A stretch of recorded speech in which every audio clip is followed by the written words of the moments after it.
الصين لم تكتفي بأنها تنمي نفسها، ولكنها أيضا بتمد يد العون والدعم والمساندة لكثير من الشعوب في العالم النامي. بقول إن الدورتين دول مهمين.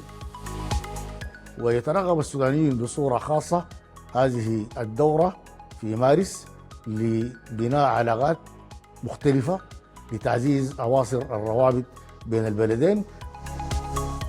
The two sessions are definitely very important.